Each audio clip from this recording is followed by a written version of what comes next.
I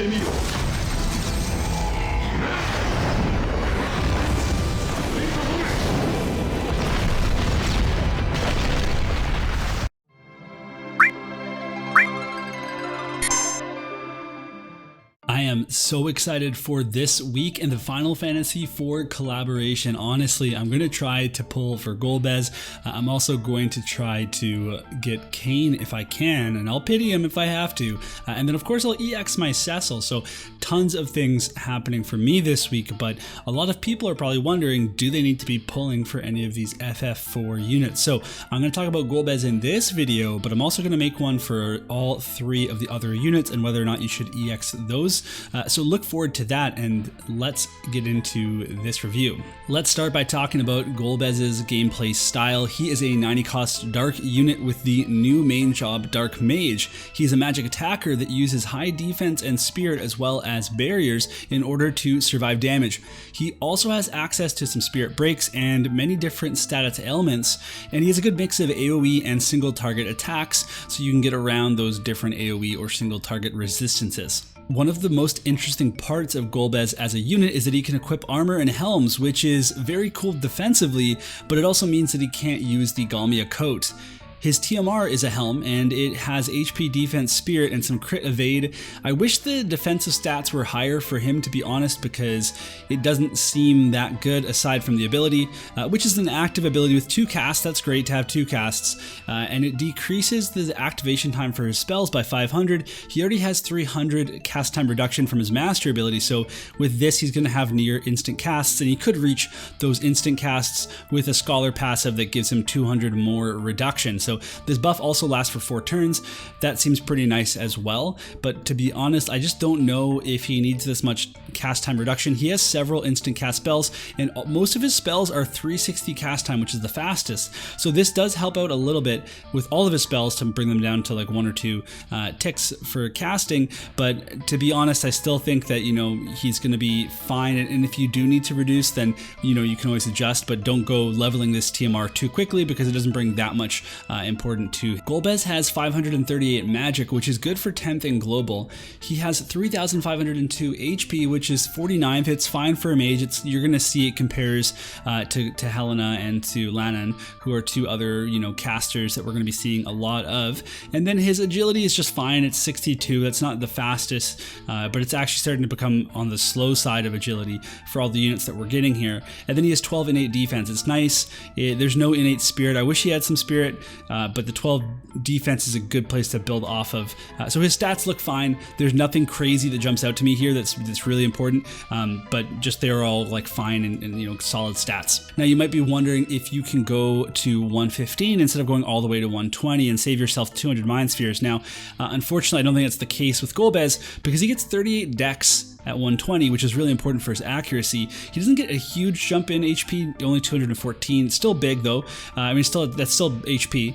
But then his job level 25 skill is very important. It's got a big potency. It's got 50% spirit penetration, which he does not get otherwise, right? So he doesn't get a lot of penetration on his kit. It also dispels re-raise, so I think this is going to be a very important skill. I don't think you can skip on it, so you want to go to 120 with your Golbez. Let's talk survivability with Golbez, and this is going to be the biggest part of the video because there's a lot to talk about. He has a passive called Black Armor Demon that's going to give him 30 defense and 30 spirit for the first 3 turns of any fight. Now I'm kind of wondering if Emerald Echo actually works with this to make it 4 turns, because that would actually be pretty good to have that on, but we might even want that anyway, and we'll talk more about that as well.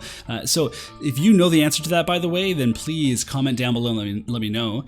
He also has an active skill that is going to give him 100% resistance to any sort of attack type imperil or elemental imperil. So, you know, if someone can do a light imperil or a Helena's LB does a dark imperil, those will not work. Similarly, if there's like a pierce imperil from Oberon, that's not going to work. So that's pretty huge to save yourself some damage. He also has Scholar sub that can provide more defense. It can provide defense debuff resistance, so defense breaks, and then single target resistance. These are all active buffs.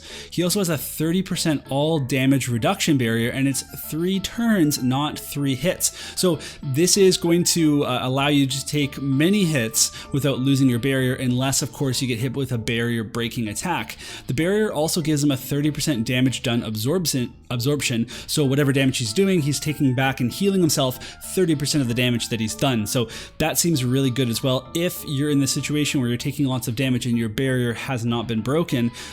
So the one thing about all of this is that you want him to use as many of these TP skills as possible. Maybe you want him to be using something for AP, or maybe you want him to be using some team buffs as well. And for him to use all of these things is going to be tricky. So they're all dispellable or breakable. They're all things that can be interacted with. So it makes his survivability a little less sturdy than someone that has it baked right into their kit, or someone that's going to be wanting to just apply all these buffs and have the time to do so, because he's going to be applying single target buffs and running straight forward and getting involved with your enemies. So that's definitely something to keep an eye on, but the potential is really, really high, and there's more to talk about. So we've got an LB that is going to give a 3-turn buff that gives you 20 defense and then 25% dark resistance, which is really good for a dark meta if we go back to that. And then most of his resistances are in a good starting point. He's weak to Pierce, and if his,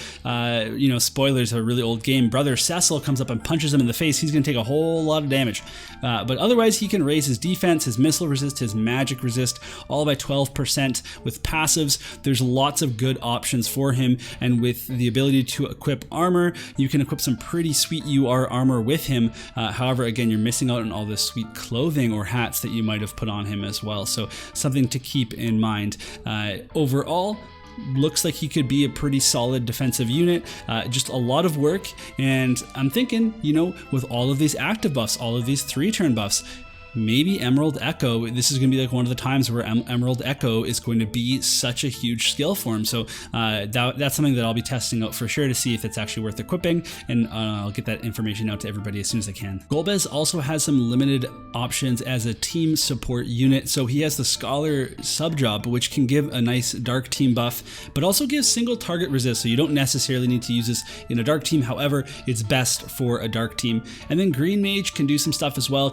You can buff your dark resist with this. Again, useful for your team if you're in a dark meta, or just like a dark heavy guild battle, whatever it is. But you can also cast Imperil, and he might do this because it does set up any other element damage dealer, because it imperils all elemental resistances. So it's pretty good. It's got okay range, it's got an AoE, and it's a medium potency. It's not the highest potency, it's not the lowest potency either though. So you could probably set it up so that he would cast that. But to be honest, Golbez is mostly a selfish unit. If you don't use his sub-jobs, he actually doesn't have any TP skills that cast on your allies. So in which case, you'd have to think about putting on some sort of TMR that gives him a team ability if you're using that Dark Mage sub-job, so that his pathing isn't affected, or if you worked it out that you want him to go forward and just be using his single target buffs. Those are really important for him too, so he might just be more of a selfish unit, but he has applications to buff your team as well. Golbez also has applications as a debuffer. So he has single target and AoE spirit break, so he can hit one person or he can hit many. The AoE one is a little bit stronger. It's similar to what Helena has, a 30 spirit break. He can also inflict immobilize, poison, and silence. Silence could basically shut down any magic damage dealer that has, magic scaling attacks. Those could be silenced. So that includes Jaden and Elena. And then Bioga on the sub job is actually a pretty sweet skill. If you don't look at it closely, you might miss this, but it is a AoE. It's got a good potency. It's the non-elemental damage, so it gets past dark resistance, and it has a 50% base chance to inflict poison. That's a near 100% chance if you can hit a 97 faith target. So that's pretty huge. If you hit them, they're going to be taking damage every single turn, and that could actually really work well with building a very bulky Golbez that then could survive long enough for that poison to finish off his opponents, even if he's not dealing as much damage as, say, Helena. Now it's time for some miscellaneous information, and we're going to talk about some resistances. Golbez has slow, stun, and immobilize, which are all 3 fantastic status ailment resistances to have. His counter ability is also very interesting. It's got the 30% chance to occur, it's the higher chance, and it drains 20% of target's AP. This is affected by Man Killer, so if you have Bahamut on him, for instance, you can actually absorb even more AP, and that's taking it away from your opponent, and Golbez does need the AP, so that's very important. Also, he can equip the Knight armor, he can equip Agrius's TMR and all the helms that you want him to, all the MR armors that you might have equipped, but he cannot equip the Brigandine. That's only for, mostly for tank classes and a couple other classes, so just something to keep in mind. Now, this is a part of the video that I think a lot of people are curious about. How is Golbez going to be as a magic attacker? And maybe I'll be letting you down, maybe not, because he's not going to be as strong as some of the other magic attackers that we have. Now, he still can be plenty strong, but he doesn't have any magic resist penetration, and he only has spirit penetration on his meteor skill. Now, not everybody has a lot of spirit built, so when you use spirit breaks, that's actually better than spirit penetration because that can go into the negative. So he has the ability to really wail on some non-spirit built units. However, if he goes up against Rain, if he goes up against Charlotte, if he goes up against Wall, any sort of magic tank that has a lot of spirit, unless he hits them with meteor, he's not going to deal nearly as much damage to them. And if they have a lot of magic resist, then he's really going to be hooped. So that's just something that you have to keep in mind. He does have high potencies on most skills, and he has decent range. He has good height range on a lot of skills. He's got solid options for a single target and for AoE. He also has these non-elemental attacks, so he's going to be able to get around some dark resist, but at the end of the day, the no innate magic resist penetration, it's a big deal, and it's going to affect his output. Another thing I should mention is that he can't break any magic barriers. So if your opponent does put up a magic barrier, then he has to hit it as many times as you need to break it, and that's also going to be kind of a big deal for him as well. Golbez has a pretty sweet limit burst. I'll put it at the start of the video with the volume so you can hear the awesome voice acting in the JP version.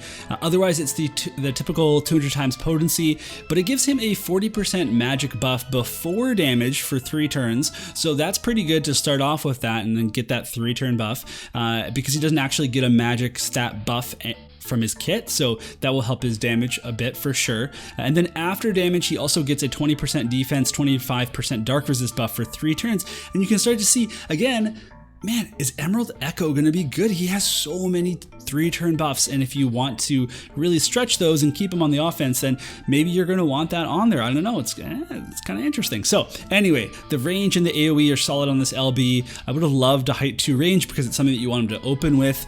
The AP cost of 63 is astronomical. I mean, that gives you about 3.5 casts left after the LB if you've buffed twice.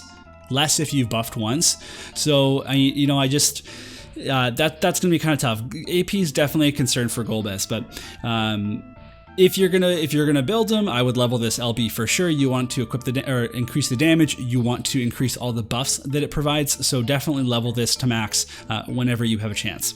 Let's compare Golbez to other magic attackers, and I've chosen Helena, obviously, and then Lannan, and that's kind of might surprise some people, but he actually fits the same role as Golbez does, so we'll talk a bit about that as well. So Golbez is going to be tankier than any mage we've had so far in the game. Both physical and magical damage, he can take both, and that's pretty impressive. His damage is going to be lower than Helena's. He's got limited access to penetration. He only has 1 attack type, right? He also has no barrier break. Helena has all of those things. And then Lannan is actually going to be better suited to Golbez at being a magic bruiser in the current global meta. So this is specific to global because he can actually build some pretty nutty slash and missile resist. He has an active buff that increases both of those things. And then he also has defense and spirit buffs as well, just like Golbez does. They're lesser, but they're permanent. He also isn't weak to light, and that's kind of a big deal. So Lannan isn't weak to light. Lannan can break barriers. He can lower magic resistance. He can ignore courage, and his lightning element is eventually going to come in handy against Alstoria in the future, and Celis, even though she's a magic tank, he's still gonna have the elemental advantage. So he's kind of a sneaky prospect on the future, on the horizon here, that being lightning is a good element to be in, but also he might have a good chance at being a good magic bruiser, given Elena and Jaden. He can defend against them. He also has a barrier as well. He has a 3-hit barrier, but so where am I getting with this? I just think that Possibly people might hold off on Golbez and just go for Lannan instead, although I'm personally going for Golbez. I think he looks awesome. All right, we're almost through the video. Let's talk pros and cons for Golbez. The pros, he's very tanky. If allowed time to set up, he's got many different status effects and debuffs available. I think you can make use of those with some good AI practice to really shut down some teams. That's one of the most exciting parts about his kit for me personally. I think his damage is going to be decent. It's not going to be at Helena levels. He's got a lower magic stat with no penetration. You know, you look at the comparison, you see Helena's got around the same magic stat as him, but then she equips the passive for 60% magic boost, and you might not be doing that with Golbez. He does have re-raise removal though. That's huge. That is absolutely huge. And then non-elemental attacks can get past the dark resistance. If there is a dark meta, he has ways to get around people building against the dark meta, just like Helena does. They're going to work really well together. We'll talk about that too in just a sec here. But cons, you know, AP is a concern. You want him to use his AP drain counter, which means you want him to get hit. You want him to be close up. And that's something that you'll have to really experiment with, because you don't want him to die. He's got no 100% hit attack, so we have to see how building accuracy works for him, considering that, you know, you want to build for accuracy, but then you also want to equip some of your sweet armor on him. You might end up using TMR armors instead, just because you have to equip an accuracy accessory instead. But I actually really like Varusha's TMR on him because it gives him dexterity. Right? And it gives him, which is good for accuracy, and it gives him a 40% magic buff. So that actually might be a pretty neat application for him. Then he has no magic resistance or penetration. He has no barrier breaks. Those are problems for a magic damage dealer. You know, you can't get around that. Being paired with Helena will help a bit, but Golbez is also on the slow side with 62 agility and casting times. Now, like I said, his casting times aren't that bad, but he still has them. Other units don't have casting times, so it's always a disadvantage compared to units without casting times. And when you're slower and have to cast, that's where we have to do some experimenting to see if he can overcome that, or maybe he really wants to use his own TMR. We'll see. All right, let's talk about whether or not you should pull. Given what we know about the future, with FF6 arriving and Alstoria right after that, Persona 5, I'm inclined to say no, you shouldn't pull. And I know that's going to let a lot of people down because FF4 is the best Final Fantasy. I mean, it is. So you kind of want it. So then maybe you should pull for him. But I think that he could be good against Elena. I really do. I think the Dark Barrier, the fact that the Dark Barrier is a 3-turn barrier, she can't break it. Even with chaining, she can't break it because it's a 3-turn, it's not a 3-hit.